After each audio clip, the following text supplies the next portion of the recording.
Hello, everyone. Welcome to another episode of Dropped Frames. Joined today by CohhCarnage and our guest, Zeke couldn't make it, so we've got Zeketron. Zeketron, how's it going?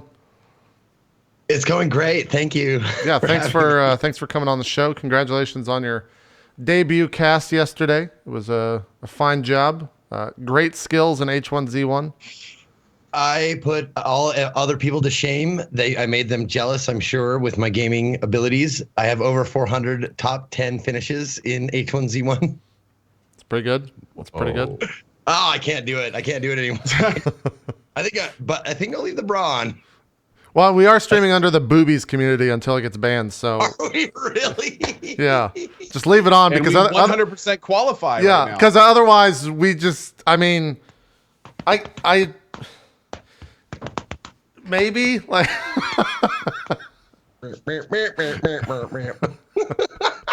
oh god. No, I had to be careful with these yesterday because they actually have areola and nipples. Oh really? I was about to ask you that before the show. Like if that's against the rules or not, because they're fake. I mean, they're like chicken cutlets with nipples on them. Didn't Twitch come out and say that? Now we're getting into the toss that I don't know. So I think this is correct. That men can be topless, but women cannot. Yes, but I'm pretty sure that there are also rules about toys that resemble human components. And so I would assume if that rule is there, Fleshlights. Exactly. So I would assume if that rule is there, that most likely it would not be good to. Okay. All right. Yeah. Yeah. Just be careful, Zeke. Handle yourself in a professional manner. I will try. Oh, nip slip. I mean, look at these things. Yeah. What are those? Did you just go to Amazon and look for like fake tits or what? Yep. Really? That's exactly what I did. Wow. And I got the biggest I could get, and they still weren't big enough. I had to like mash them like really hard together because you don't realize like these are big for a female, but for a 6 foot, 230-pound man, they are not big enough. That's true. That's true. I want to hear the story about how you. Like I've done some research on these, and for a girl who's like 5'7", they're pretty big. Okay. All right. I want to know the story of you going into Goodwill and buying a bra. Well, it's actually they don't even look at you. That's the best part. They don't even look at you funny. That's what Goodwill is for. It's for buying the weird shit that you don't at the regular department store. Yeah. So I bought 3 bras just in case to make sure like one of them would work. I bought a sports bra, which was this. Mm-hmm. I bought 2. I bought a 38C and a 38B underwire bra. Yeah. And what I ended up doing was taking the 38B and putting it underneath the sports bra, so there was more like pushed together. Sure. And then what I did was I took a scarf and put it over the top. I saw that. Yeah, so you can't see that area, so you can see the cleavage, but not the top, because the top is just this. Sure. Yeah, it's just a little plastic thing. Yeah. Yeah. So, Zeke, have you heard from Casey Tron since the cast? What'd she Oh, yeah. think? Oh, Yeah. no. I was in contact with her before, during, and after the broadcast. She was awesome about it, the whole thing. She even sent me some assets. Like, she sent me, like, donation sounds and donation gifts and that kind of thing. That's awesome. Oh, how cool. Yeah, she was. I made sure to include her. It's kind of like it's a lesson I learned from one of my personal heroes, Weird Al Yankovic. He always asks permission. He doesn't have to. That's the thing. He doesn't have to ask permission for parody songs. But he does every time and gets permission. And if he doesn't, he won't do the song. Same thing. Like when I was doing the donation incentive, I contacted her first. I said, "Hey, I'm thinking about doing this. Is that okay with you?" And she said, "Oh yeah, absolutely, it's fine." Good sport. And she said, I'll probably win because, well, for obvious reasons. Yeah, I guess so. And she did.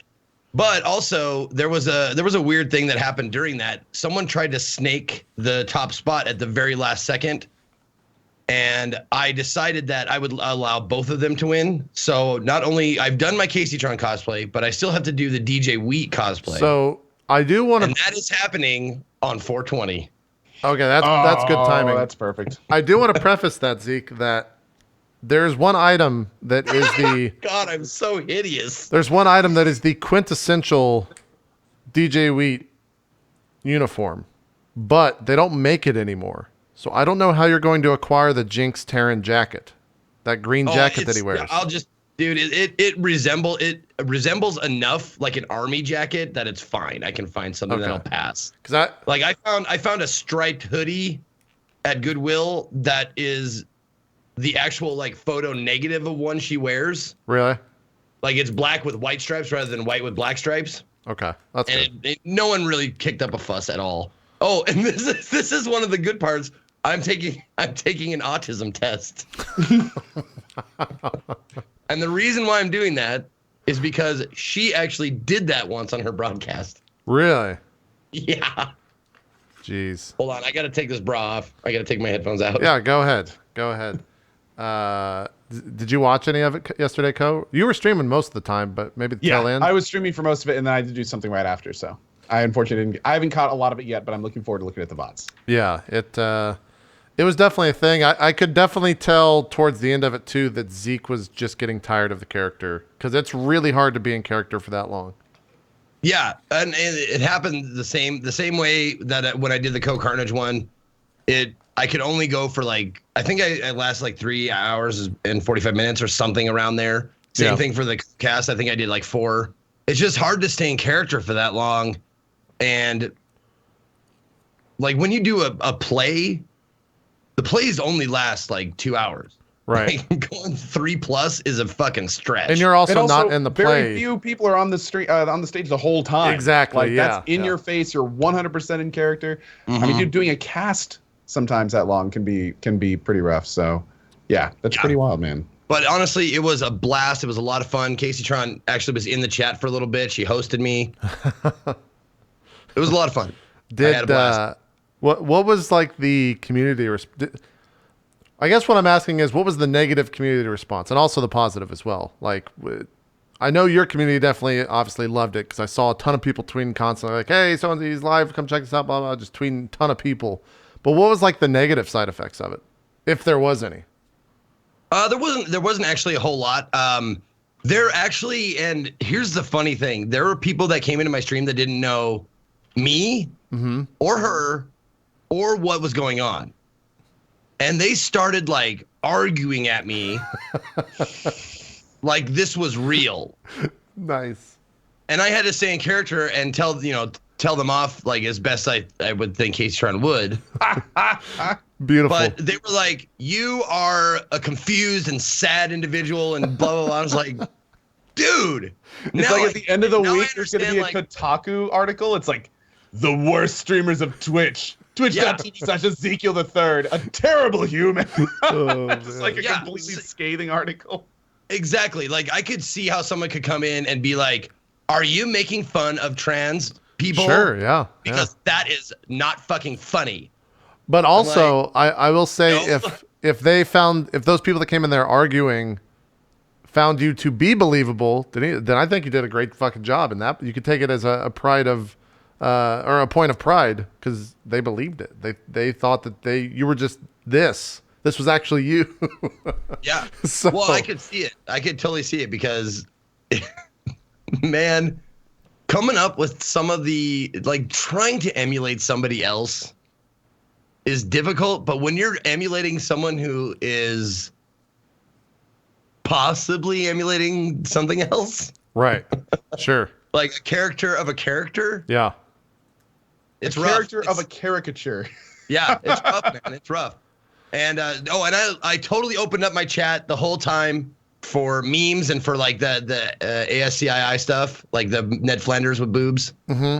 You can see right there. Yeah. Like I totally opened up my chat the whole time for anything like that.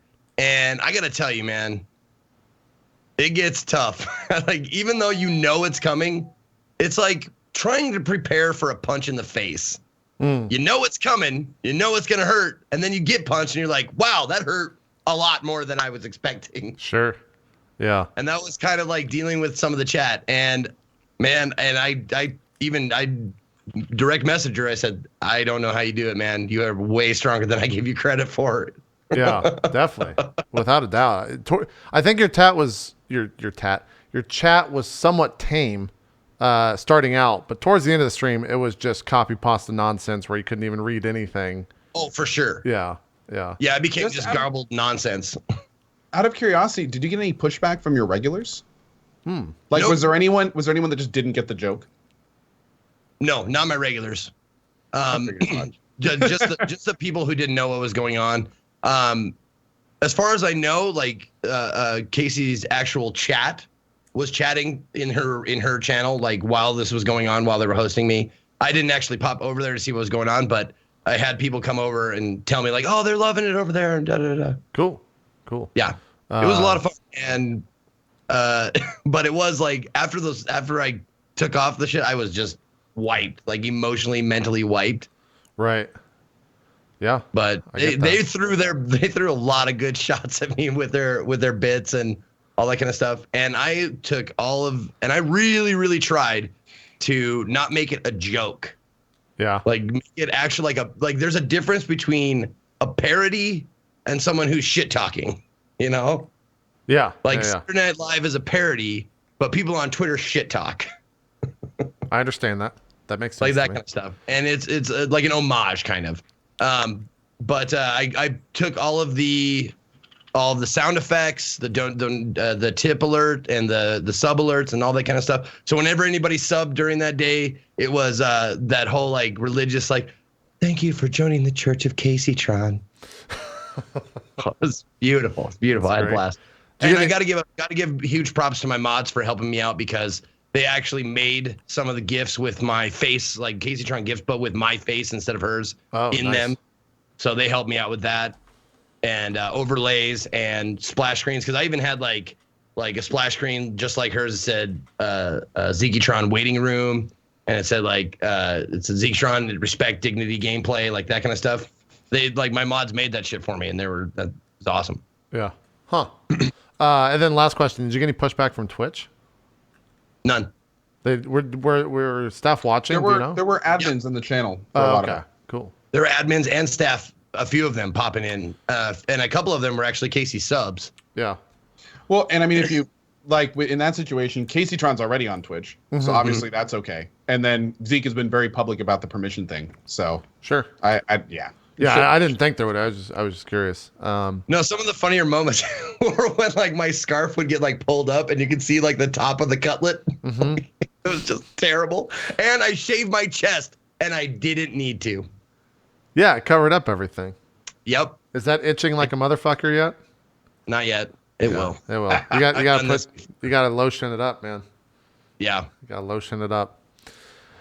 Well, that happened yesterday. If you want to watch the VOD, it's over on Zeke's channel. Are you going to be making highlights or anything from it, Zeke?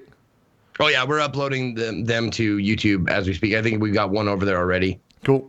But yeah, if you want to go over to my YouTube channel, the whole broadcast will eventually be there, but there will also be highlights. Yeah. From the broadcast. Cool. Let's start with communities because we talked that to death last week, so I don't think we'll spend too much time on it. But it's been a week, or it's been 6 days since communities launched. It launched last Thursday. We did a, dare I say, scathing review of the product last week, at least myself. Where are you guys at on it six days later after it's kind of been out there and changed? It's changed a little bit, honestly, especially from when it first launched last week. So where do you guys sit? Whoever wants to jump in. Well, Twitch hasn't really done much on their side yet, so it's still just kind of sitting in the background. So we don't really have any idea. Like most of the big things we brought up last week, there's no new information. We're exactly where we were last week. However, they have made some pretty cool changes. One change that I really like, and I'm interested to see if this is going to go a direction, is the fact that now the communities show how many people are streaming in the community. So it's not just about viewers. And that brings up the question, are they going to allow us to sort by the amount of people streaming and not viewers as a default view? Because that would be a big change, especially if they decided at one point maybe to make that the default. So what you see at the top is the most, like imagine if there was a small broadcaster community or working on my sub button community, and that had thousands of casters in it. Like that would dwarf a lot of the others. And if in that kind of view would always be at the top of the list. I I mean, talk about, exposure. Yeah. So that's an interesting direction we can see it take it. Kind of like we guessed, if there's a big caster on and he's in a community, like good example, Lyric right now. Sure. That community is parked at the top. That's going to happen when any big caster is pretty much in any big community, which is, right now in the way that it is, pretty much exactly how we thought.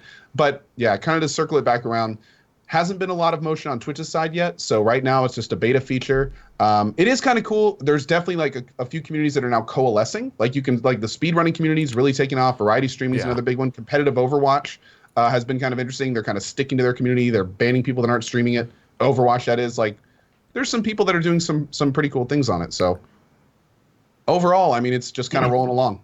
We did get, we started this stream, the drop frame stream, under the Boobies community, and it looks like that community is gone. So we got that. I was wondering. I was looking for it. We got that one banned, I guess, or something. Aw. I don't know. I'll have to find another good one later down the line. Should we go to BBW, please? The fucking cover picture is good enough. Okay. All right. By popular request, we're going to BBW. We'll put that near the top. The fucking look on her face is just priceless. Zeke, put your boobs back on. Yeah. That's why I got banned, because we were streaming and we're just fucking lying. Zeke took them off and they're like, well, it's easy because I just. Oh god. That's the trick. Favorite thing to do. One of my favorite things to do with these things is this.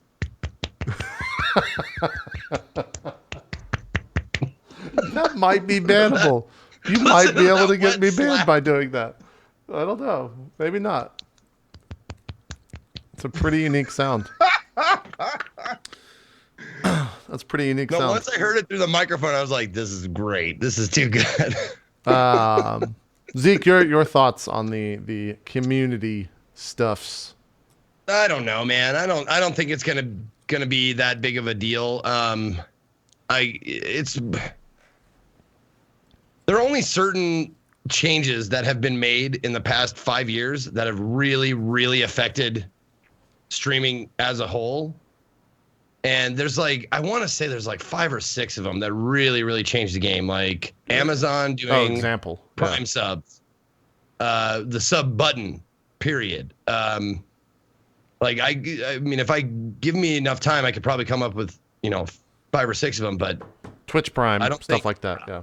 Yeah, I don't think that this. It's honestly just showcasing the top streamers is all it's doing right now. Yeah, I think we were talking about this yesterday when I was on guesting on the Co-optional podcast. It was very interesting to see a very YouTube centric group of people, that is Dodger, Jesse Cox, and Total Biscuit, kind of look at communities and get their view on it. Because one example was, why is variety streaming a community? Isn't that just people that play games? I don't think they necessarily understood the idea of variety streaming compared to someone that's streamer. Yeah.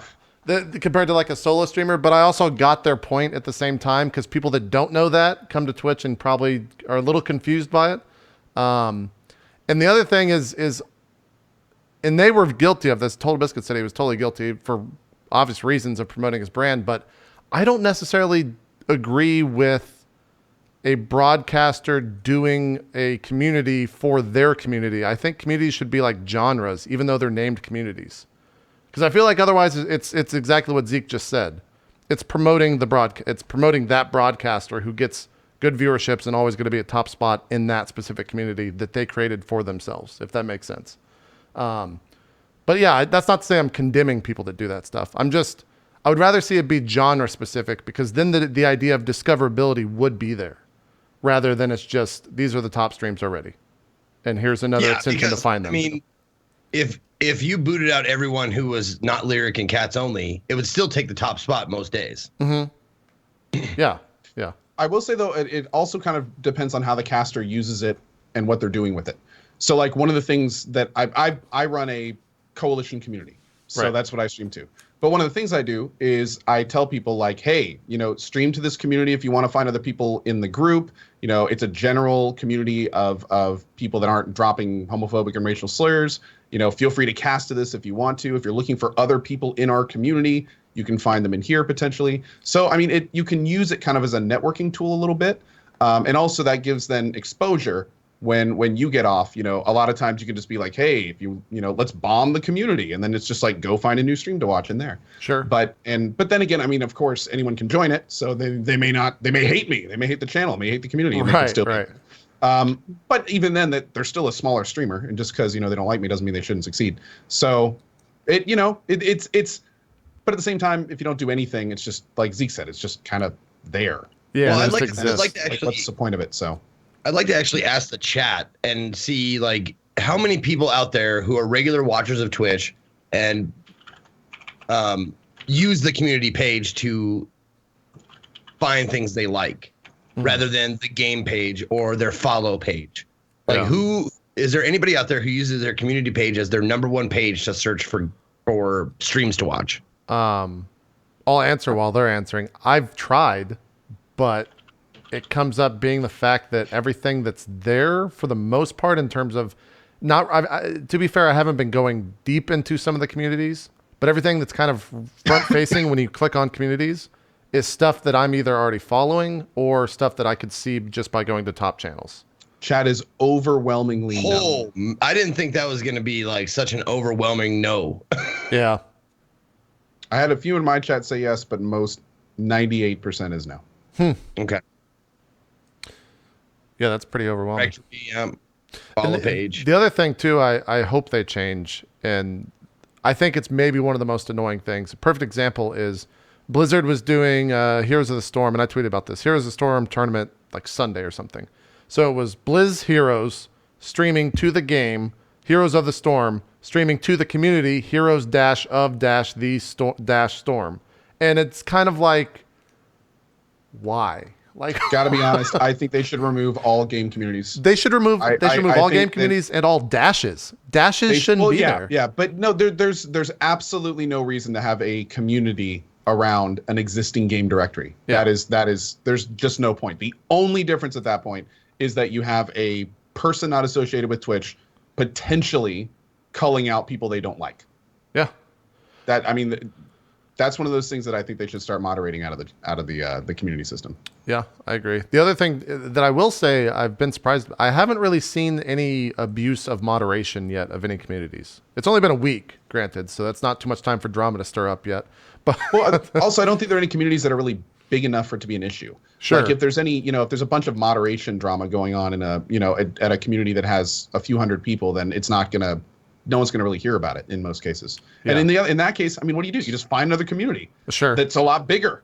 In some cases, it'll probably get you more exposure. Yeah. So, I think it'll become much more of an issue when we see these communities that have been around for weeks and months to where we get people that are invested in them. Like, I've streamed to this community every day for 2 months and you're kicking me out. I think that's the kind of stuff we'll see if it's really going to be an issue or not.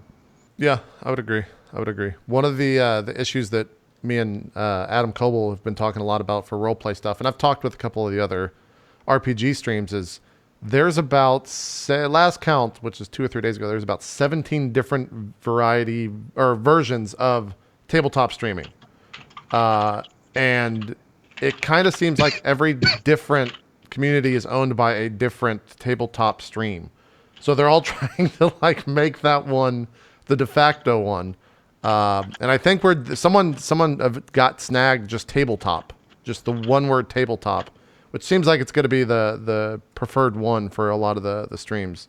But I think there's probably a lot of that too in a lot of the other games where there's just so many different communities for that specific thing that it's going to take a while for the actual community to decide on where they're going to stream all at once. And that'll just happen over time. So I think it's not necessarily as bad as I thought it was going to be last week, but there's still, like we were saying, like Ko was saying at the start, still a lot of changes that I think need to occur, and Twitch hasn't stepped in because it's only been a week, and I don't know how long it will be. I do kind of wonder, as far as I know it's against the rules, and it's against TOS, but I wonder how many, if any, backroom deals there have been for hey, I really want this community name. Can I give you money? Yeah.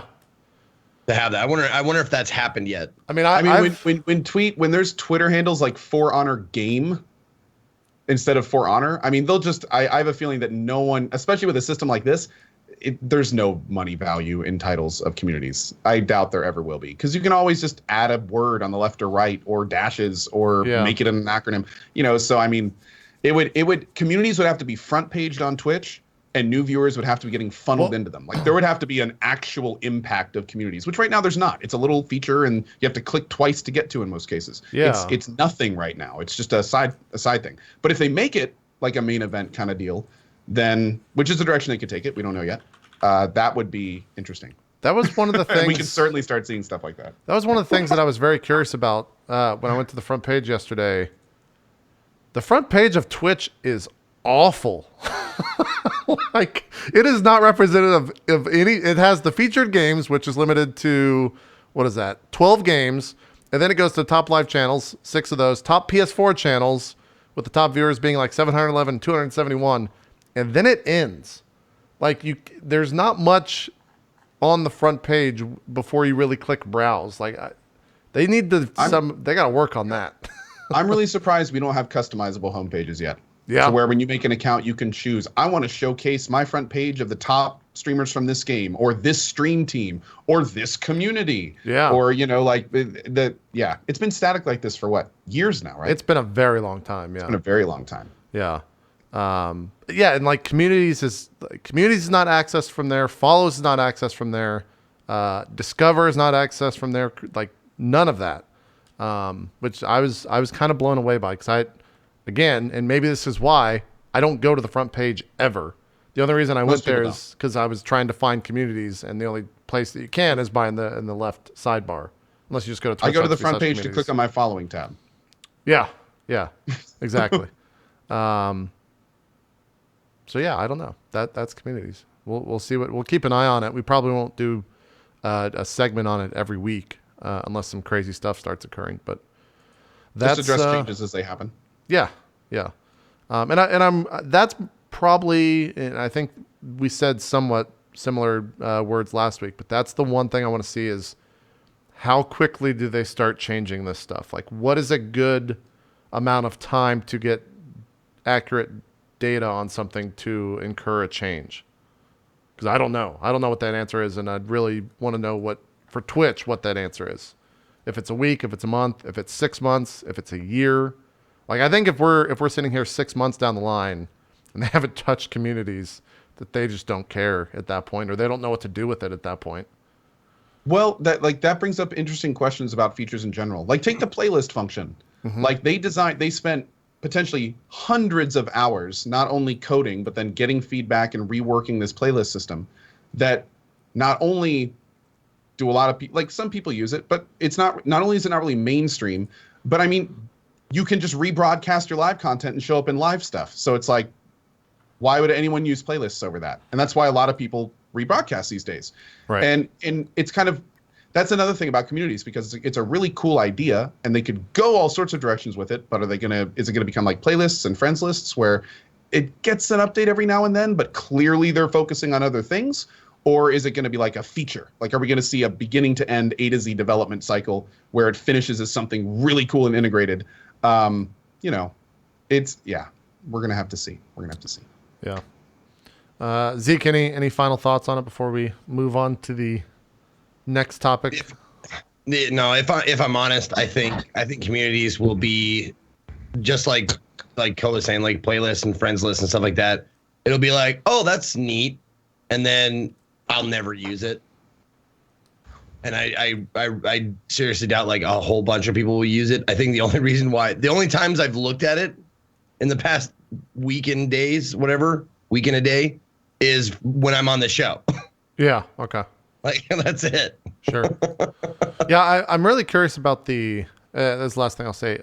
And I don't know how to track this besides just asking chat. And I've asked my chat on normal streams before is how many people are in here that came here from going to communities and looking at the community that I was currently streaming under. Because I think that's probably the biggest goal of all this, is to get the discoverability. But if people probably like number 3, BBW number 3. BBW is number 3 right now. We might top the speedrunning community. We'll see. Fucking picture just kills me. I'm pretty sure we could just be banned from that community at any time. So I don't know. I don't know how that works. Well, if Zeke would put his breasts on, then we'd be fine. It's very true. It's very true. Yeah. Yeah, no, I don't think there's any. I'm looking at the rules of the community. I think we're good. I don't think we can be banned via those rules. But yeah, we'll touch back and see what's going on with communities probably in the future. But I don't, unless there's developments like Cohh said, we probably won't do it show to show.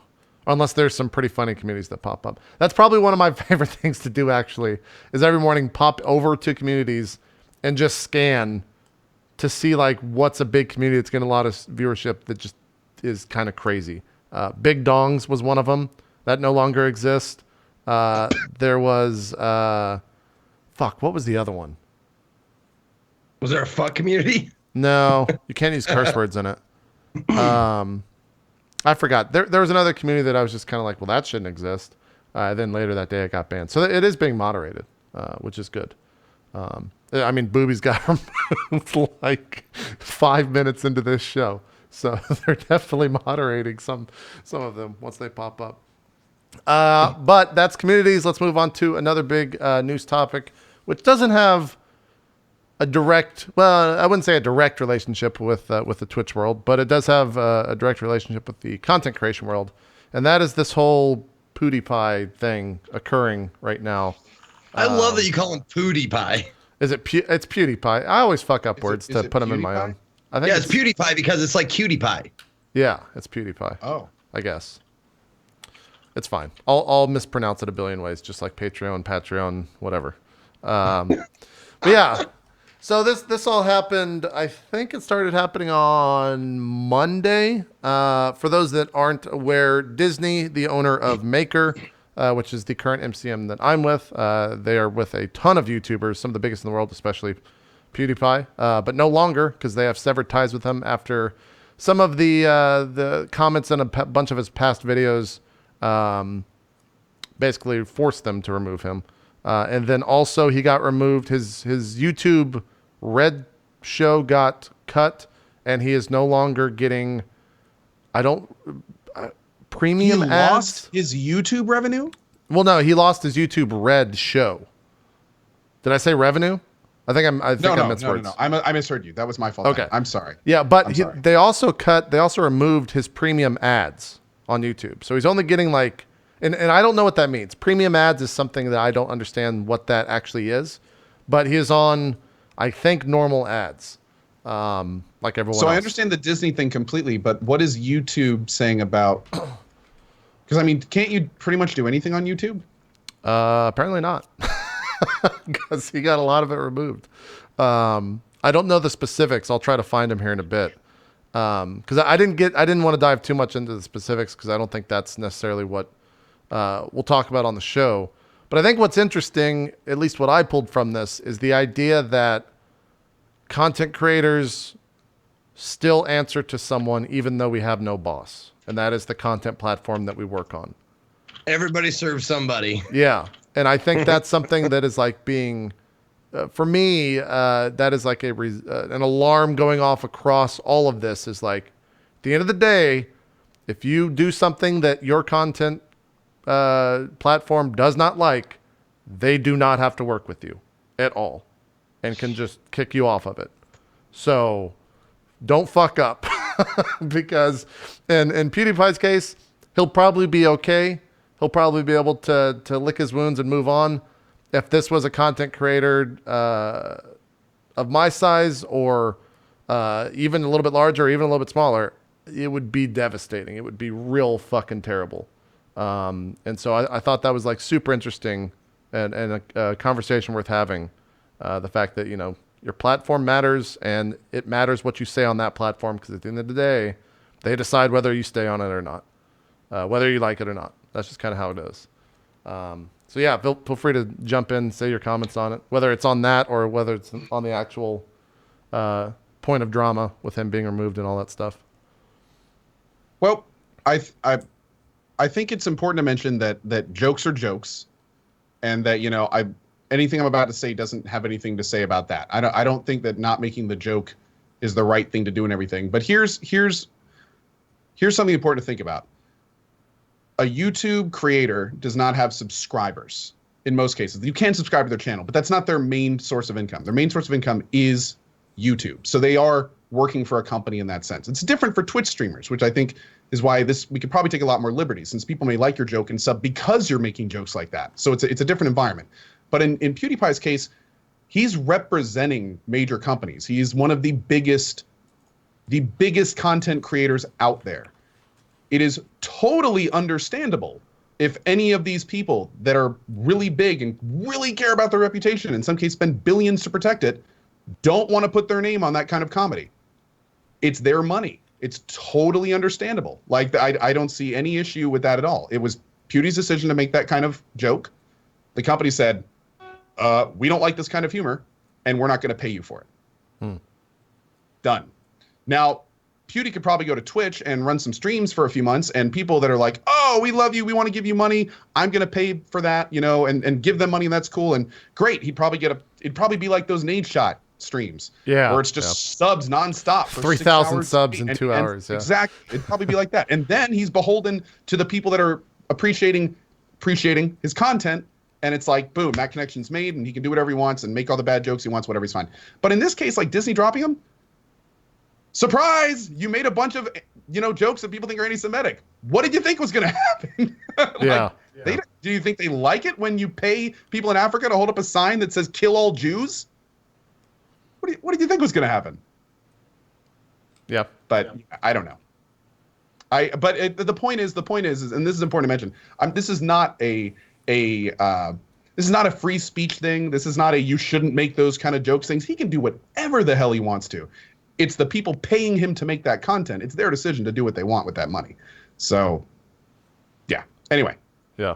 And in terms of like the secondary problem that I see talking about in chat, which is a good point, where the media is being very reactionary over it, I think they're always going to be reactionary over this kind of stuff. Being anti-Semitic, being racist, homophobic, these are like trigger words for the media. So anytime they see that stuff, they're going to try to get all the drama they can out of it. In this case, it's just lay out the facts and let people deal with it, or that's how it should be. And a lot of people just go, oh, he's making a bunch of anti-Semitic jokes. And a lot of other people are going to be like, oh my God, get him off YouTube. But that's when everyone's opinions are opinions, and everyone just, fine, have your opinion and deal with it. But the people actually paying him, they make the decisions, they did, move on, great, whatever. That's done issue. Yeah, I think the media stuff, it's interesting because here you have literally the biggest content creator on the planet, and in a world where you are wanting page clicks and wanting views, this is how you get them. You post really inflammatory articles, and then you get people really fucking riled and upset because then they go read the articles and toss it around in their smaller subset of communities, and you just get more and more clicks. Like that. That's kind of that business. So I'm not necessarily upset at that stuff, but I understand it. Maybe I understand why they're doing it in terms of a business sense. Here's what I understand. What I understand and I've always understood, and coming from just doing comedy for as long as I have, you can get away with anything as long as it's funny. And I think that's the line that was crossed. It wasn't what he said, but was what he did funny? Was it presented in a manner that was joking enough to be considered not serious? I get away with saying a lot of mean-spirited, awful things, but everyone knows is in on the joke. Right. So you can say that shit. Funny equals you're okay. You can say almost whatever you want. Like, go to any fucking stand-up comedian and listen to some of and put their words down in type and look at them and say, this is fucking awful what they said. But the way they present it, if there's humor, then it's absolutely fine. And the line is very fucking fuzzy. You can't, what's funny to some people will not be funny to other people. And when it's not funny, you can cross another fucking line, which is, this is not only not funny, this is fucking reprehensible and terrible Yeah. And you should be ashamed of yourself. And that's the thing. Like, how can you know someone's intention when they do something like that? Sure. It's tough, man. I fucking feel for the guy. I mean, even whether he's, I seriously doubt someone like that who has been around that long, just based on like the context of his life and his career, someone who's been around that long, actually feeling anti-Semitic or being anti-Semitic or being racist or being any of that shit, someone who's been around that long, who wouldn't know better than that, to say something that he didn't think was like, it's a joke. Sure. Maybe you didn't think it was funny, but it was still a joke.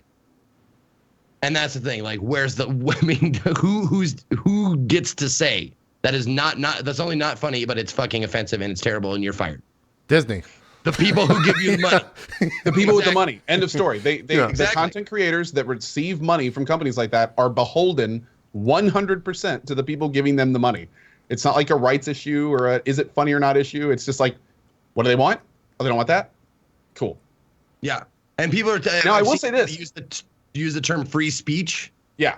And speech is only free legally. Like if you're getting paid and you have a contract with somebody, you don't get free speech. Right. You get, especially if you're doing it on their platform, you get as much speech as they allow you to have. Just like that's like people getting banned in Twitch chat channel. and going, you can't ban me. I have First Amendment rights. And it's like, no, you don't here. Yeah. Actually. No, But I've said it a million times in my chat. Like, this is not a democracy. This is a dictatorship in my channel. And I will ban you for no reason. For absolutely Sure. no reason. You could have done nothing wring. Sure. And what are you going to do? You can piss and moan like an impotent jerk. Sure. But I'll keep banning you.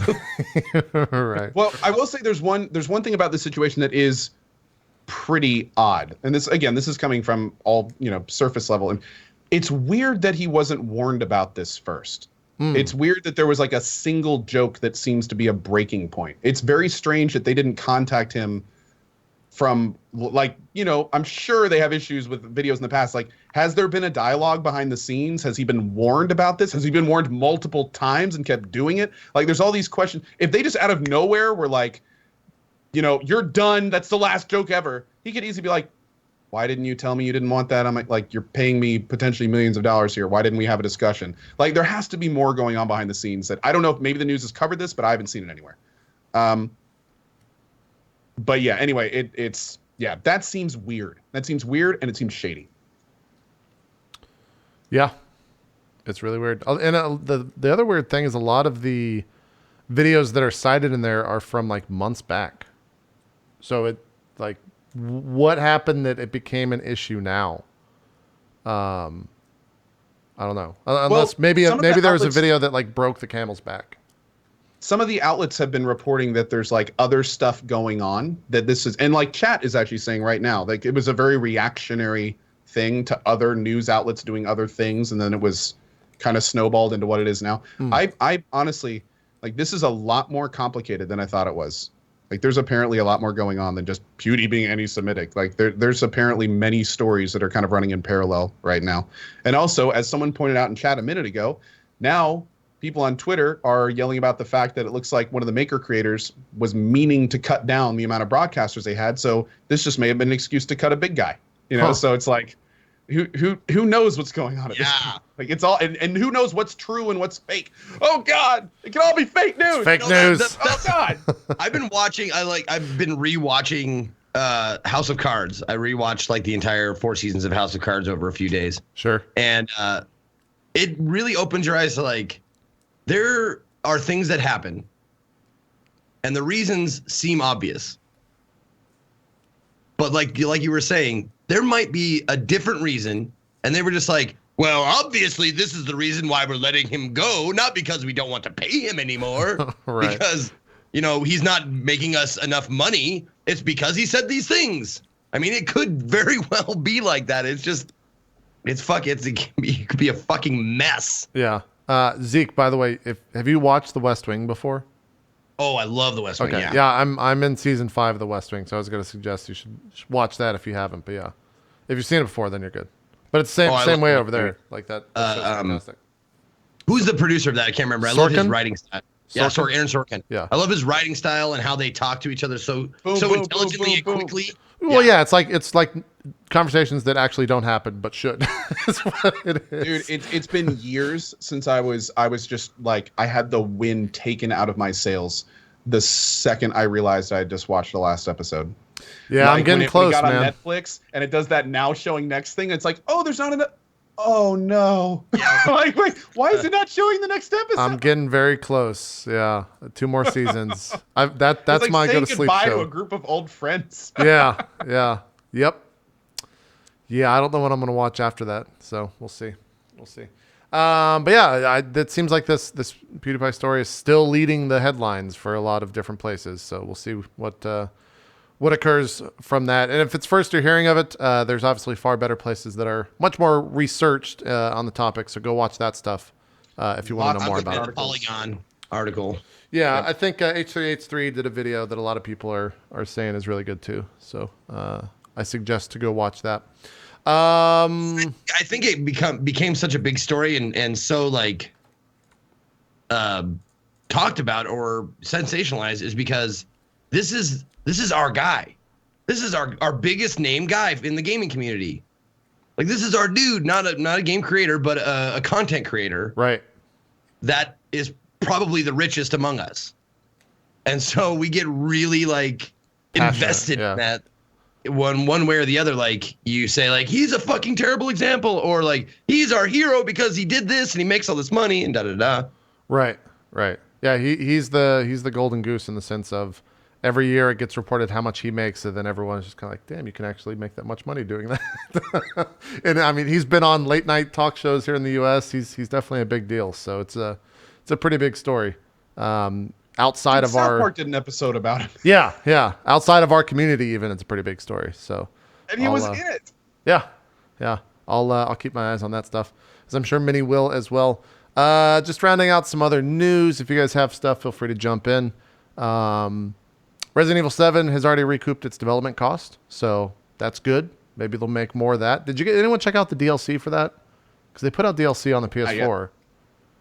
I don't know if it's good or bad though. I don't know anything. I wasn't aware it was coming so soon. It came out like the week after, actually. Jeez. Do you know what's in it? No, I know nothing about it. There are some Prey preview threads. Don't go read them because they apparently say to just go into that game completely and utterly blind. And a lot of the preview articles start off with, if you're going to play this game and you really care about the story, just don't read any more of this. But then they go on to be pretty positive about it. So can't wait to see that. That comes out pretty soon, actually. Doesn't it? The second Resident Evil 7 DLC released yesterday. Yeah. Okay. They're pumping it out. Yeah. That's good. That's good stuff. I wonder how long they are, though. They're charging for each one of those, aren't they? I don't know. Ban footage Someone volume said $20 includes 2 new missions to play through. 21 scenario in which Capcom says you must gamble life and limb in a deadly game run by Lucas Baker. I thought we already did that. But anyway, so yeah, it looks like they're kind of standalone missions almost. Yeah. Looks like that. Someone said it was an escape room. I don't know. That's what we did that in the main game. Really? That's interesting. I wonder if it's like a bunch of those. Yeah, I don't know. It's the ones that didn't make the final cut, but they put it out for DLC. That'd be hilarious if true. There was a lot of stuff yesterday, I think is when it hit. Yeah, with all the Path of Exile stuff. We don't play Path of Exile. I think, have you ever? I think we've maybe touched it or played it before, but we don't actively play it. But there's a huge patch yesterday. They added like 5 new acts into the game when there's only 5 acts to begin with. So they added like basically, from my understanding, this is a drive-by understanding, so feel free to correct me if I'm wrong, and I'm sure you will, chat, but it's just basically doubling the game content. So there's a lot more shit now within that game. Did they like add skills to the skill tree and increase level cap and all that stuff too? Probably. I can't answer that definitively, but I would assume so with how big it seems. I watched the launch trailer of it. It seemed pretty big. There was 4, now there's 10, so they added 6 acts. That's pretty crazy. Damn, dude. And wait, are they charging for it? Isn't it free to play? I don't know. Again, ask me anything about Path of Exile. I'll tell you all the wrong stuff. Because I don't know that much about it. Is Path of Exile free? It's on Steam and yeah, it's free to play. It's free to play stuff. I wonder how they make money on that game. I wonder what the microtransactions are. That game has a rabid fan base, though, as you can tell in chat right now, as they're crying into their pillows as we get stuff wrong. Top streamer has over 2K people. That's serious. Yeah. Very cool. Yeah. 6 new acts, 24 bosses, according to this headline. That's a lot of content. It's a lot of stuff. So that's out there. If you're a Path of Exile fan, you probably already know all that stuff. Oh, it's all cosmetic. Cool. They sell cosmetic and stash space and stuff. Good on them, man. Awesome. Yeah, I mean, fuck, if they can support that much of the game, they must be doing pretty well. It's not like they just put that stuff out and hope it works. What else? Is it you guys have played it, right? Is it worth picking up for someone who's only barely touched like Diablo 2? Do you like Diablo? It's free. It's free, yeah. Just try it. Oh. But yeah, actually I've heard a lot of people my time. Well, I've heard a lot of people compare it to like Diablo 2 over 3. A lot of people chose Path of Exile over Diablo 3, for instance, when that whole thing happened. Yeah. Okay. So and I mean, if you're looking for something deep, there's entire like 13 plus page guides on how to spec characters properly, and there's tons of different ways to play. Yeah. So that's one of the things that almost drew me into it, but I realized early that this would take way more hours than I would have for it. So yeah, it seems pretty deep. It seems pretty deep game for sure. So some other news that came out about 5 days ago. It has to do with VR. Before we get into this, I'm just going to say that we're not talking about VR. We're just going to say Valve's currently in development on 3 new full VR games. And I can hear myself coming through Zeke's mic, not anymore. So that's fixed. But yeah, they're working on 3 new VR games. Names? Full games. They don't have names. It just says 3 new VR games. So that's kind of the Valve announcement. That's how they announce shit. What the fuck, man? Don't do that. That's Valve. What do you expect? That's not even a prick tease. That's like pointing at your dick and going, I'm gonna do something with that. Yeah. It's not even you don't even get a rub or nothing. No.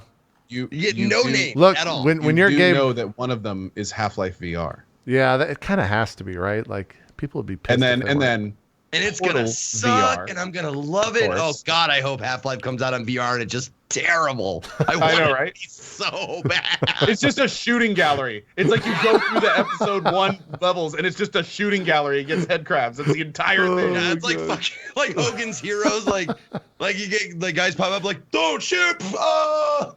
That'd be great. You get negative points and shit. It's gonna be Half-Life VR, Portal VR, and Team Fortress VR. Ooh.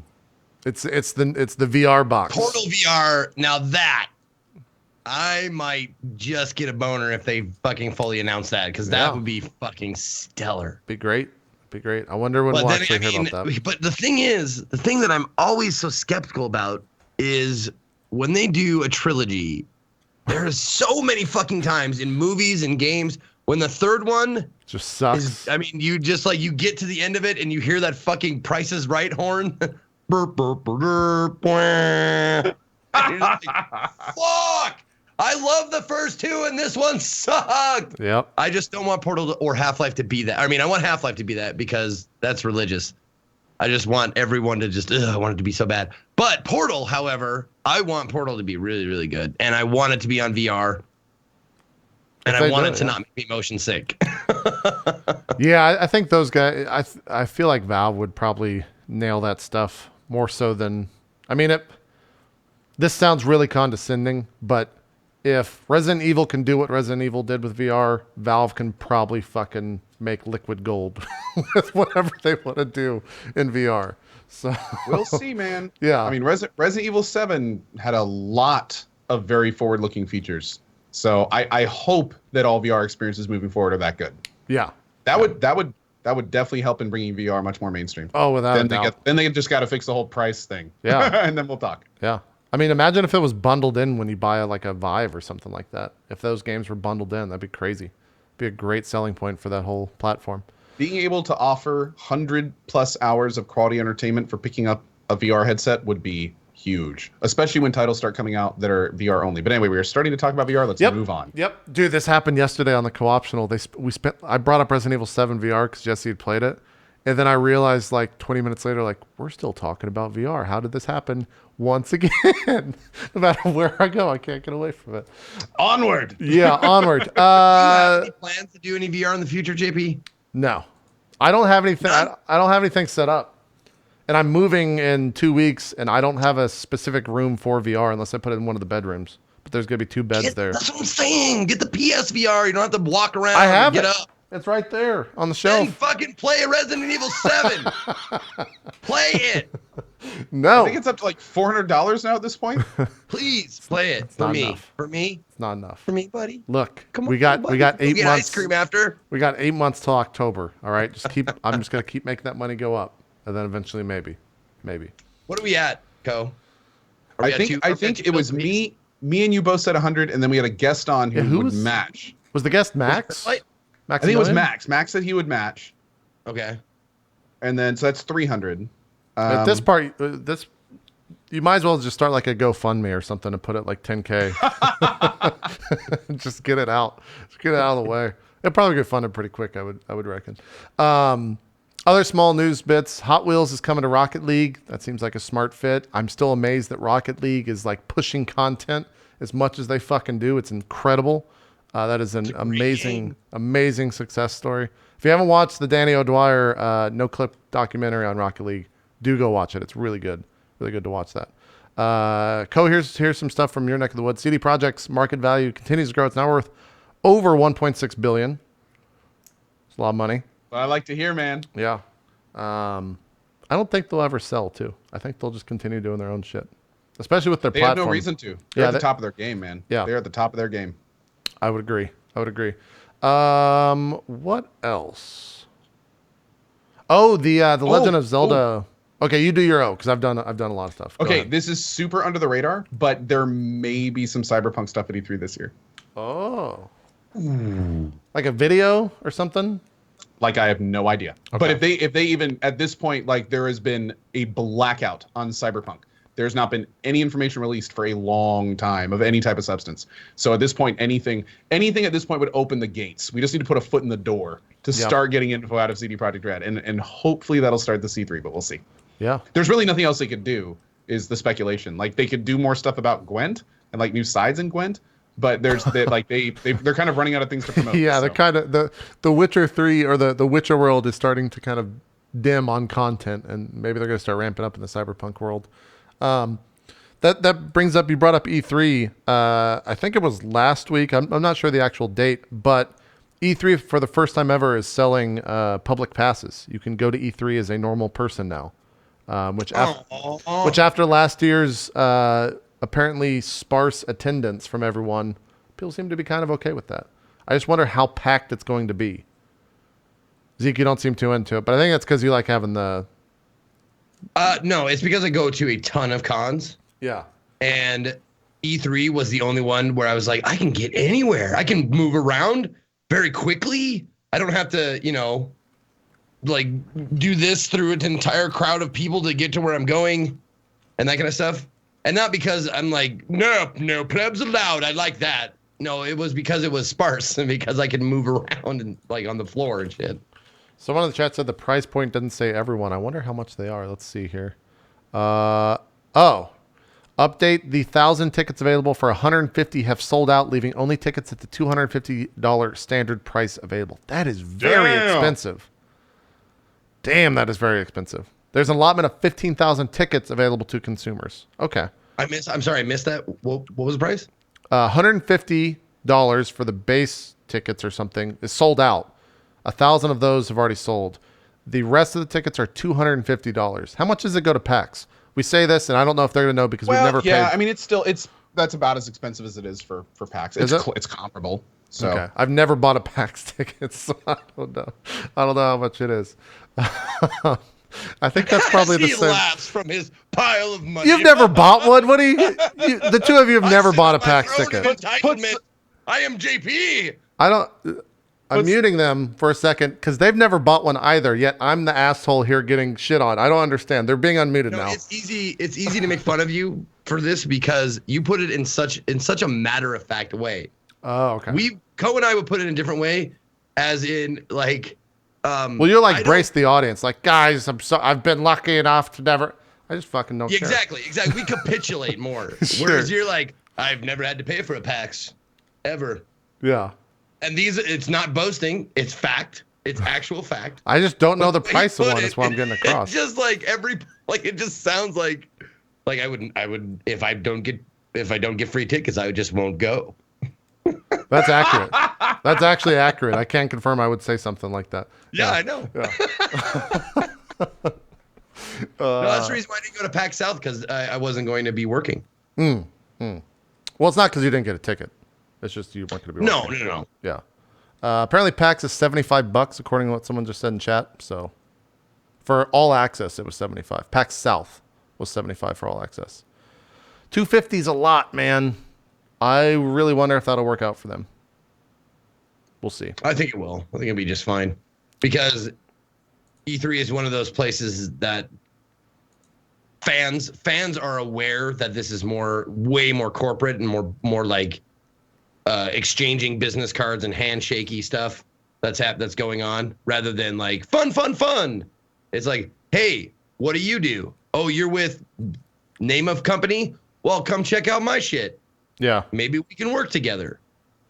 I also wonder how many people will buy a public pass that can't actually get a press pass because their credentials are not strong enough to get one. Will go there under the public pass and be like, yeah, I work for blog.me.com. Can I look at your game? And then the publisher will just be like, no, like, what are you talking about? Like, I think that's going to change a little bit, where the idea of what you just said, where everyone is reputable in a sense that they are there to see the games and will be able to report to a sizable audience, will definitely shift, because that might not be the case moving forward. So, Coh, you're not going to E3 this year, right? You didn't go last year. Nope. Zeke, are you going this year if you're brought on to do the show stuff? I believe I am. Okay. All right. I believe I'm going to be doing the wacky, weird, wild John Carnage pre-show again this year. Oh, that's right. I forgot about that. Which I can't wait for. If it happens, if it's approved, and if it's going through, like, that was such a so much fun. Yeah. But it was definitely like a fucking just surreal experience, because it's all out of the mind of John Carnage, and he's just a nut. Mm-hmm. Can confirm. But it was a lot of fun, for sure. Especially like watching that movie, playing like genital jousting with the guys from Devolver and shit like that. It was a lot of fun. Yep. Coh, you were gonna say something? Are we doing another show again this year? Yes, there will be Drop Frames coverage this year. I need to talk to you about that after the show to figure out what that coverage looks like, because sure, we now have the ability to maybe do something bigger, if that's something that you guys want to do. So, if it doesn't involve traveling, sign me up. That's the thing. That's why we need to talk, because I don't think it'll be anything bigger. I think it'll be very similar to what it was last year, which is fine. But yeah, we'll talk and figure that stuff out. But yeah, we'll be covering E3 just like we did the past 2 years. I think we've done 2 shows for that. That sounds right. I kind of want to be here for that, but I obviously, I mean, I say it every year, but to me, it's waking up on Christmas in June or July or whenever it is. I got to admit, it's really fun hearing a lot of game-related announcements with like a group of buddies. Like, and you're all kind of like reacting and like, oh my God, are they really gonna, are they dead? Oh God. Yeah, it's a lot of fun. Everyone makes suggestions. I mean, it's just like you guys do on the Twitch thing. You guys make suggestions, you make guesses, and then actually you guys don't do live conversations over them. Twitch just shows the panel, and then you guys come out and talk. So yeah, it is a little bit different maybe. It's fun though. We have a lot of fun with that stuff. I will say though, Zeke, like if you ever get to a point where you have like a good internet connection and free time, like if there's any that you wanted to do with us, you could just do 1 or 2 of the shows and jump on for sometime then. Yeah, exactly. All you need is Skype. That's it. Yeah, I'll keep that in mind for sure. Yeah, because you guys don't talk over the actual panels, so you could jump off of whatever Twitch thing you're on, run over to a Skype PC and join us for that stuff for sure. All I have to do is and just this ask is all someone else and assuming that everyone. they're actually going to ask me back for this E3. Yeah. If that stuff works. So we'll see. We'll have more news on E3. God, that's only what, 4 or 5 months away, something like that. It's already fucking the middle. What the fuck do you think they could even announce that would blow us away? Cyberpunk stuff, a new Elder Scrolls, Yeah. a new Fallout product not by Bethesda. Mm-hmm. And I think the rest is going to be new IPs. Probably. I just want to see nothing but like new VR IPs that are fucking gonna blow your mind, like Resident Evil did. Yeah. Prey is looking awesome. If Prey is a smash, which I really hope it is, like that's gonna be so great. Like for the whole like new IPs at E3 thing, I really hope it goes far. I hope it's good. Oh yeah, the Metro. Actually, people are talking about. They teased a Metro deal, end of last year. So, dude, I don't know who would announce new Metro at E3. Yeah. Yeah, I don't know who would. You'll get Scorpio stuff from Xbox, assuredly. You'll see more of their new console. Death Stranding stuff. That'd be cool. Yeah, you'll see more of that without a doubt at the PlayStation Bloodborne stuff. 2. That'd be fun. I'm just reading from chat. These are chat's ideas. Yeah, I think Bloodborne 2 sounds like it could probably happen, without a doubt. Yeah, for those asking about Prey, it's a reboot. It's not the Prey we knew from back in the day. It's like a spiritual successor from what we understand. It's not a new IP, but it's certainly not the Prey we knew. Yeah. Like it's very different. So Destiny 2. It's a reboot. Destiny 2, and this goes into news. Destiny 2 is on the Activision call for coming out in 2017. So I guarantee you that's at E3, and I guarantee you we get a clarification on what the fuck that means. Like, I'll tell you one of the things we're hoping, PC announcement. I think that's all but confirmed at this point, right? Like all but confirmed, but then people are going, "Great, it's all but confirmed.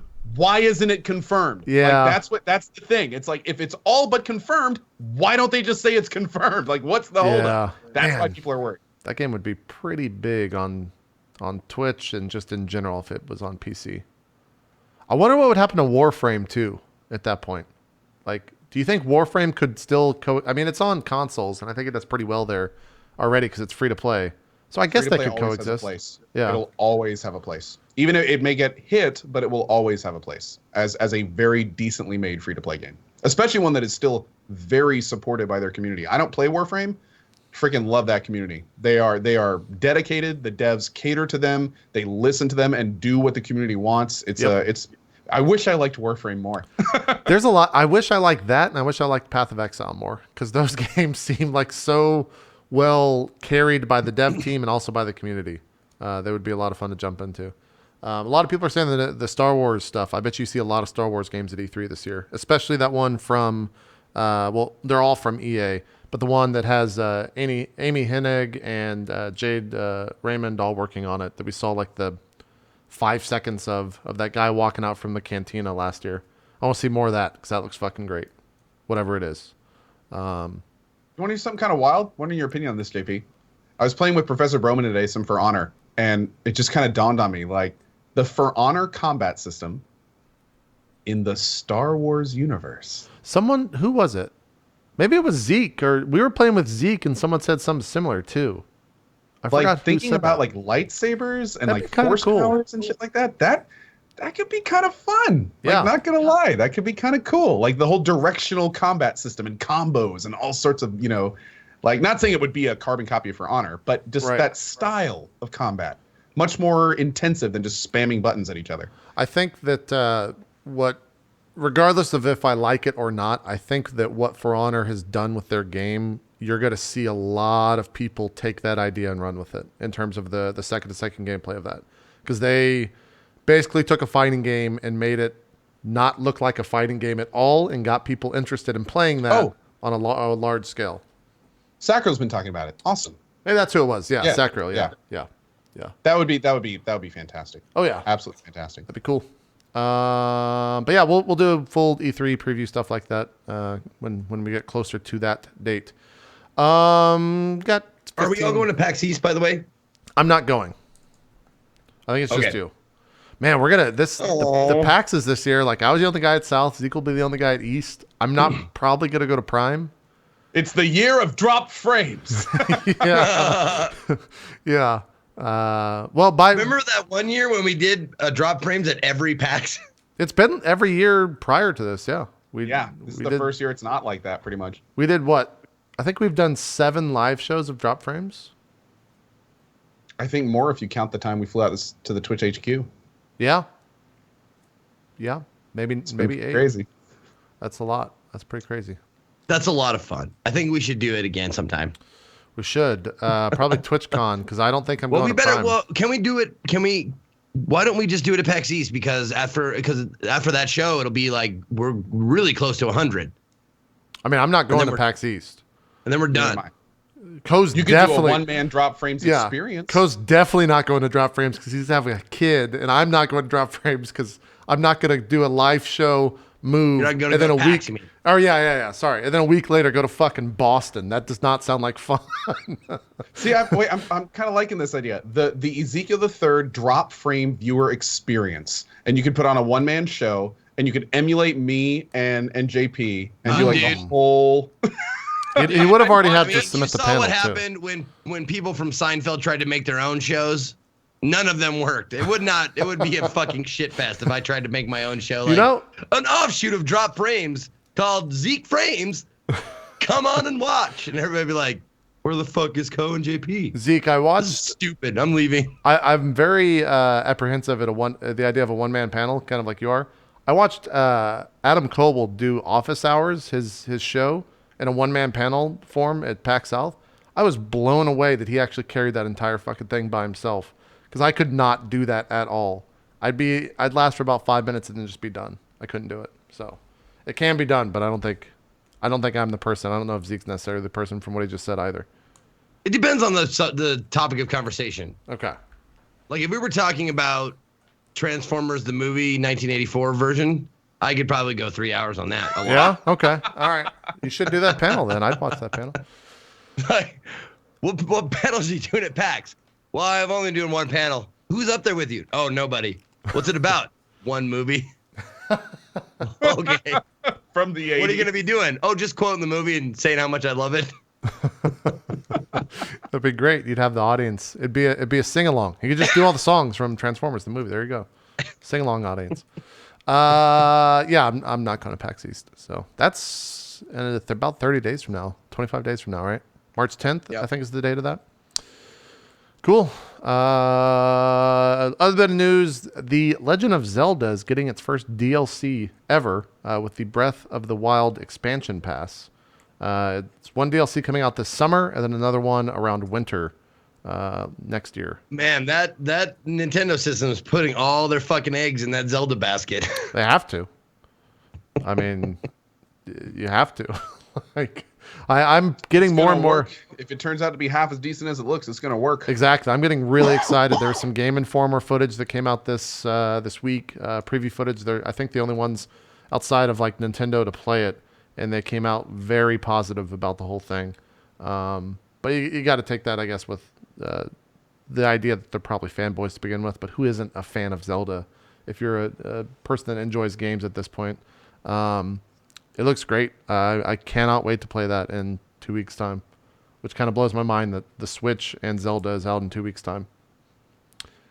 And dude, we have 2 awesome potential games before then. Yeah, we've got Horizon. Holy shit. And what's the second one? Near. Oh, wait, is that Talk next about week? under the radar. Is that next week? It comes out in a week. Okay. I'm so pumped for this. Like, I forgot for about some that. reason, for the longest time, I thought it came out in March, at the end of March. So I was like, oh man, it's like right around when I'm going to have my kid. You know, this isn't going to work. And then they were like, no, it's in February. And I was like, oh, awesome. Yeah. Can't wait to play that game. Yeah. I forgot that was next week. That comes out the same day as Halo Wars 2, which is, I don't know what to expect from that. But Nier's looking pretty good, especially after that demo. So we'll see how that goes. It's been a pretty fucking crazy first 3 months of a year for games, which is not something we see very often. In fact, at all. Like new console launching in March What the fuck? That's kind of bizarre. We'll see. I hope they're all good. I'm still waiting for what is probably most definitely going to be my game of the year. Waiting for them to stop fucking pushing it back. Persona? South Park. No. Oh, South Park.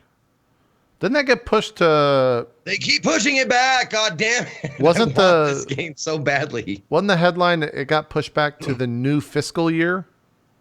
So like June or something of like whenever the new fiscal year starts, which is I think summer. So it could I don't be even know what between fiscal April, means. Or no, what is it? March and April? I think it's April basically the tax year. Yeah. So they announced that it's been pushed to the next tax year. So it could be like Summer. it could be 2018, but it could also be months and months before it. Like it doesn't mean anything basically. It just means it's been delayed again. Yeah. Yep. That sucks. How hard can it be to make that game? Really? Do you know how quickly they put out episodes of South Park? They put them out like a week and a half tops. I don't know, but Motherfuckers. I really wonder what Trey, the delay Matt, is. if you're listening, I'll punch you. I mean, it might be the fact that like the current world is just too easy to make jokes of, and so maybe they're just like pushing it back because everything is so fucking topical right now that they can make such great comedy out of it. And that's why it's going in the game or something. Oh, that's way more intelligent than I gave you credit for, JP. Good call. I bet they're adding like Trump shit in there. Maybe. I bet they would. Yeah, I bet they have to. Yeah. Actually, it's funny that you say that because they've publicly said that they are moving away from Trump because they cannot come up with anything funnier than what he's already doing. And I kid you not, like they have said that straight up about the South Park show. So that could actually mean that maybe they went through the game into the opposite, where they kind of took some of that out, where they were like, let's take this. Like maybe it was very Trump-centric pre the election, and then all of a sudden it was like, oh shit, like we gotta rewrite a lot of this now. Maybe. We have a caricature of the president saying "fuck them to death," like over and over again. Like, where do you go from there? It's like we already had a caricature of the president saying "fuck people to death." I just might I think we've hit a wall. Yeah, maybe so. We've hit many walls in the last few months. Oh man. Yep. Yeah, I'd probably be like, if I was them, I might be a little sad about the current situations, and saying like, I don't know what we can do. I think there's two ways to take that, because there's the way that South Park is going, or the writers of South Park are going, and then this is really off topic. There's what SNL is doing, where they're at an all-time ratings high of the past 6 years because of them covering the current political climate. So you can definitely do well with it. But I understand why they would say what they say. So. And also at new record highs, New York Times. Yeah. Yeah. It's very true. It's very true. They had there was 3 little tidbits about Andromeda, Mass Effect Andromeda that came out. 1, they're dropping Paragon and Renegade conversation options. 2, it will have meaningful side quest akin to The Witcher, says the game producer. And 3, it is not considered open world, according to Xbox Magazine. So those were 3 headlines that came out about that game. You said not? Not considered open world. I'm kind of getting... Did they mention by any chance what they designated the last Mass Effects as? I can open up the article and because you can very easily argue the last Mass Effects weren't open world. They weren't either. open world, yeah. Yeah, it's a linear progression via mission structure. I don't think so. I think they were just so basically it's still Mass Effect. Yeah. Okay, cool. There's some other little tip. There's no level cap. You can keep leveling until you run out of skills put points into. That's kind of cool, I guess. Does it say anything about respawning enemies? No. There's not. You don't have an unlimited level cap if you don't give the person means to keep leveling. Yeah. Interesting. That's new. Apparently, this is probably very common knowledge to Mass Effect fans, or Mass Effect Andromeda fans, but apparently there's crafting in the game. I wasn't aware of that. It's been light in the last ones. Yeah. And more customization. Well, I didn't play 3, so I've only played up to 2 at this point. Is there crafting in 3? It's more customization, Okay. like component switch outs and stuff. Although there was like I mean, it was not crafting, but you could like harvest materials and use them to strengthen your fleet and stuff. But I mean, you know, I don't know if they're actually making an actual crafting system. That would be, I think, new to the series. Chad's apparently saying New Game Plus. I don't know if that's something they come out and said or if they're just theorizing or what. But I hope that game lives up to expectations. But I'm finding it more and more impossible as I read different things from different fans of that game, because it is just up on a fucking... Like, there is more hype, I think, for Andromeda among Mass Effect fans than there is for Zelda among Zelda fans. So I don't know how it's ever going to reach the amount of hype. We'll see. Well, some interesting things are like Mass Effect 1, 2, and 3 all dealt with a very long and drawn-out Reaper line. Like, it was all about the Reapers, these big general questions about humanity and the universe over eons and eons. And it's kind of like, first of all, do we have any confirmation Andromeda is a trilogy or anything more than Andromeda? Not to my knowledge. This is very much a Path of Exile moment. So okay, I'm guessing it will be, though.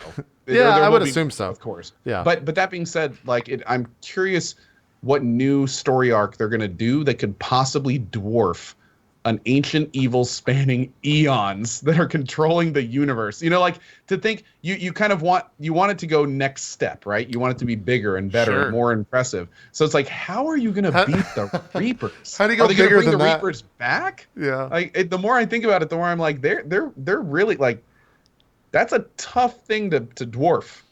Yeah. You fucking start out that big. I'm with you. I don't know where you go from there. Unless you do the reverse. Whole X more games. Like, is it going to be this big, massive space opera, or is it kind of like a little contained story, like a side quest to the Mass Effect franchise? Like, yeah, we'll see. We'll see. Don't know. A new ancient evil that ate Reapers. It's Reapers backwards. It's whatever that is. It's executors. Oh shit! Mass Effect Andromeda. Oh shit. Yeah. Yeah, that game, we're basically a month out from that game, and I feel like there's, like, story-wise, there's not much known. But maybe there's a lot known, and I'm just not reading enough about it, or reading it in the right places. Trying to see if there's anything else news-wise that's worth bringing up the past week. It's been kind of a slow week. Besides For Honor launching on Tuesday. I feel like that game's been out for like fucking a month now because of how many betas they ran for it. Yeah, how many times we've like talked about it and spoken about it. Yeah, that kind of stuff. But can we have you played the new, like, the actual full release, right, Co? Oh yeah, big time. How are the characters, the new ones? The new ones they were from the first alpha. So they kind of did those three, and then they did a second group later. Short answer is they're awesome. The Valkyrie is the Viking one. She's a big disabler. She can do all sorts of trips and charges and stuff, and she has a spear, so she actually has some decent range and some quick attacks. Then there's the Lawbringer. He is just absolutely hilarious. He's a giant mountain of a man with a huge polearm. So he's all about, like, big, slow, arcing, huge attacks, and he's got some charges and rams and stuff like that. Big about exhausting your enemy and then basically just throwing him to a wall until you can destroy him. And then there is the Sumo, who, that is not his name, but he's basically this giant dude with a huge wooden mallet with spikes on it. And, we played against him at the event, and he's the guy who has, like, these unstoppable attacks. I mean, you can hit him while you're doing it. Yep, every 5 seconds he has a passive shield that pops up, and he basically becomes uninterruptible for a hit. So, and he's got all sorts of crazy mechanics himself. Like, if he's low enough life and he does his charge, he instant kills. And he also has moves that no other people has. Like, if he's sprinting and you just hold A, he just starts running like this, and anyone he touches gets flung to the side and falls over. So it's pretty cool. Like, it's added in some interesting stuff. It still has, unfortunately, the same issue. You still can't map controllers. It's still P2P, and that is still an issue. But besides that, the release has been pretty smooth. A lot of people have been playing, and it's still For Honor. It's still enjoyable. It's still having a good time with it. A question for you, Co, is and this is more specific to you, so and for my interest, I don't know how relevant it is on the show, but is this game your Overwatch? If Overwatch, or how Overwatch was to me? Do you understand Too the early question? to tell. Okay. I mean, I just before we got on the show, and I was very serious about it because it's definitely there. I tweeted out, I definitely have developed an itch for Honor. Play it until I'm bad for a while. Say I'm done, and then an hour later, I'm like, one more duel. Like it's that makes sense. It's that kind of feeling where it's there's no other real game like it. There's no other. It's very unique. It's like the first time I really played Dead by Daylight or something like that, where it's kind of like there's not anything else I can play that feels like that. And I think that's what they were going for. So the biggest issue about the game for me is still going to be longevity. I hope they get the ranked system in super soon. There's a lot of little bugs that need to be fixed, and even with the ranked system, I still think there's longevity issues. They need to really make it more game modes, more interesting game modes, things that are really going to keep players wanting to play it for 8+ hours a day, which is what's going on now. I'm just concerned that in 2 weeks the servers are going to be, just not really there nearly as much. So, but we'll see. I hope I'm wrong. But they're about, when we have discussions on this show about games having longevity and the systems they have, For Honor, even though it's really fun and really enjoyable to play, hits a lot of the bases that we've all three called out about games and what they need to have longevity. So, I like the game. I'm having fun, and I hope it lasts a long time. But it's a time will tell situation for sure. Yeah, cool. After last week, I did two things. One, I played the class that was the topic of conversation on the show, the Warden. That's the one with the shield that can throw, right? That's all I played for the Conqueror. No. Oh, okay. You guys were talking Conqueror. I played the Warden's Warden. the dude with the sword. But he still has a shield, right? You're thinking of the Warlord. Warlord. That's what I'm Warlord. thinking of. Yeah, that's what I played. The Yeah. Viking Pro. Yes. Yeah. I played Warlord exclusively over the sponsored streams. And I found Elimination with the buffs was my favorite game mode as well. And so that's what I played throughout all those sponsored streams. Zeke was there for most of them. Oh man, that match, those few matches with Lyric and who else was there? That was probably the most fun I had playing the game. I know Lyric and Waffle, and was Shorty in there? Shorty and Strippin was on the other team. Lyric, Waffle, Shorty, and Strippin. Yeah. I fought Lyric and Shorty today with Broman. It was me and Broman versus Lyric and Shorty. And 2v2s? Just randomly queued up against him in Brawl. Nice. Yeah, those games were a lot of fun, Zeke. It was me, you, Sacriel, Fairlight versus Shorty, Strippin, Lyric, Waffle. Yeah. Yep. Yeah. Whoa. Yeah, we Who won 3-0'd those them. rounds. We 3-0'd them. Really? Oh yeah. It was embarrassing because JP was being the cheapest bastard of all time. Is that Just where Lyric's standing highlight next to came the from? ledge. Yeah. Some of you? Yes. So beautiful. 2 of the games, I never left that ledge. And Yep. I went back and watched Lyric's stream because I wanted to hear, because our side of the team was like very passive. Zeke didn't say a single word in the 3 games. We were just being like, hey, they're coming to see. All right, yeah, I'll come up there in a bit. Cool. Hey, I think Lyric might be coming. And then you go to their team conversation, and it's like the most like hardcore, like discussing strategy, like complaining about stuff. It's complete opposite. And it was a thrill to watch both play on one side and then watch the replay from their angle. That was a lot of fun. If you have it handy, JP, I think a lot of people in chat would like a link to that. Yeah, it's on. You can watch Lyric's POV from it on one of his past VODs. I'll try to find it here in a bit. It was a lot of fun though. That's definitely the most fun I've had in the game. When was that? That was Thursday, right, Zeke? Or no, that was Friday. Yeah. That was Friday. It was Friday. Oh, Friday. Yeah, it was towards the end of the stream on Friday. Yeah, we played 3 matches against them. 2 on whatever the map was that was in the I don't know the map names. Zeke, you might be able to know the map names, but I don't remember any of them. But yeah, it was fun. I played Warlord exclusively over the weekend, and Elimination turned out to be my favorite mode, only because I could go run around getting the buffs and actually do something in terms of committing to points on my team. You're the worst kind of person. I had fun. I had fun. That's my idea of fun in that game. That's what's important. Yeah. But Well, I yeah, definitely. I mean, you don't get into a pushy fight with someone like the Warlord on next to a ledge. Yeah. Well, that was the funniest thing is there was so much of like, just don't fight him near a ledge. Just don't fight him near a ledge. And I would just walk away until you fought me on a ledge. Because that's the only thing you could do at that point. There's no other way to encounter that stuff when it's like 2v1 and they either have to fight the other guy who's somewhere else or they have to fight me on a ledge. So yeah. I'll try to find that the VOD from Lyric's point of view and post it in the chat. Apart from that, anything else newsy? We'll come back talk a little bit about some of the other stuff we've been playing. I finished Neo. I think Co's close to finishing his stuff with it. So we'll talk about that in a 100%, man. We're done. We'll talk about that in a spoiler-free environment because I think Zeke still plans to play it. I have not played it, and I really, really want to. Okay. Yeah, I have a lot more opinions on that game after finishing the story aspect of it. I'm not going to go and finish all the New Game Plus because there's so much. There's so much to do after you, quote, beat that game that I was a little bit like overwhelmed and I didn't want to farm that much. But we'll talk about it in the next half of the show. Any news that you guys want to drop in here before we go to break? Anything else? Okay. That's great. Wait, don't steal my job. That's my job. That's his God job. damn it. You stay in your own corner. All right, we're good. We'll take a break.